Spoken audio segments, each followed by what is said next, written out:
मग मी त्यांना उत्तर दिलं होतं किंवा मोदीजी जेव्हा आपण या देशाचे पंतप्रधान म्हणून परदेशात जाता तेव्हा आपली ओळख प्राईम मिनिस्टर ऑफ इंडिया अशी होते की prime minister of Indian Mujahideen अशी होते, कोणाचे प्रतिनिधी म्हणून जाता.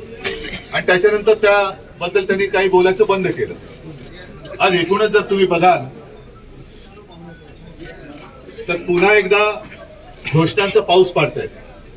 म्हणजे आपलं हे घटनाबाह्य सरकार पण आहे, त्याच्यानंतर शेवटचा अर्थसंकल्प जाहीर करणारं भाजपा सरकार सुद्धा आहे. म्हणा मोदी सरकारने जो शेवटचा अर्थसंकल्प जाहीर केला, कारण पुढचं सरकार हे मोदींचं नसणार आहे, नक्कीच नसणार. आज सुद्धा मी पेपरमध्ये वाचलं की काही गोष्टींचे त्यांनी किमती कमी केलेल्या आहेत. हे निवडणुकीच्या काळामध्ये होणार आणि निवडणूक एकदा का बटन आपण दाबलं की दुसऱ्या दिवशी बघाल सगळ्याच्या किमती वाढल्या. आता 5 वर्ष जनतेला गॅसवर ठेवून निवडणुकीच्या काळात गॅसच्या किमती कमी करायच्या, हे थोतांड हे यांचं नाटक हे आपल्याला सगळ्यांना कळलेलं आहे. म्हणून मी म्हटलं की नुसतं उत्साहामध्ये काम करून चालणार नाही.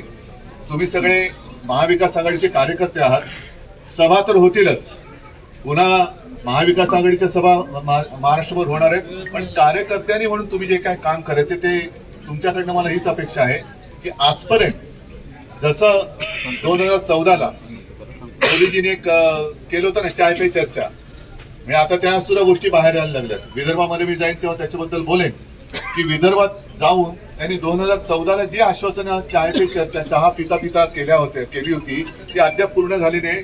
पूर्ण तर सोडा, त्याच्याबद्दल गेल्या 10 वर्षात कोणी लक्ष पण दिलेलं नाही. अशा ह्या सगळ्या ज्या काही त्यांनी 14 पासून आतापर्यंत मारलेल्या थापा, ह्या लोकांना जाऊन विचारा तुम्हाला यातनं काय मिळालं. प्रधानमंत्री आवास योजनेतलं काय मिळालं, उज्ज्वला योजनेमधनं काय मिळालं, पीक विमा मिळालेला आहे का, त्याच्यानंतर जनधन योजना, या सगळ्या योजना तुम्ही हातामध्ये घ्या आणि त्या वर्गात आज महिला दिन आहे, महिलांना शुभेच्छा देताना मी काय बोलावं कळत नाही. याचं कारण कोणत्या देशात आपण राहतोय, की राजवट कशी आहे, महाराष्ट्रामध्ये काय चाललेलं आहे.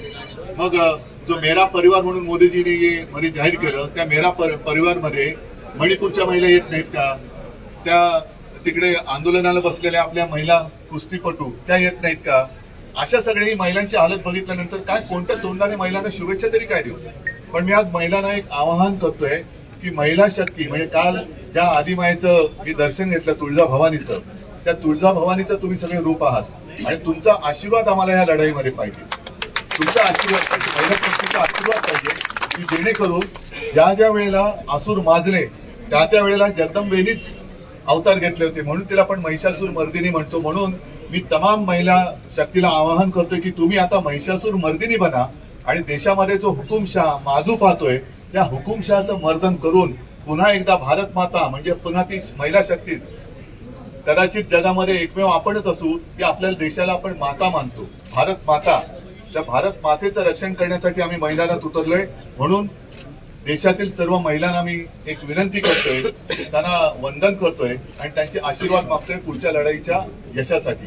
तर तुम्ही सगळेजण आज सोबत आलेले आहात, तुम्हाला सगळ्यांना धन्यवाद देतो. आणि लक्षात घ्या ही लढाई मोठी आहे, कुठेही फसू नका, कुठेही अडकू नका आणि विजयाचा गुलाल उधळल्याशिवाय स्वस्त बसू नका. शुभेच्छा देतो. जय हिंद, जय महाराष्ट्र.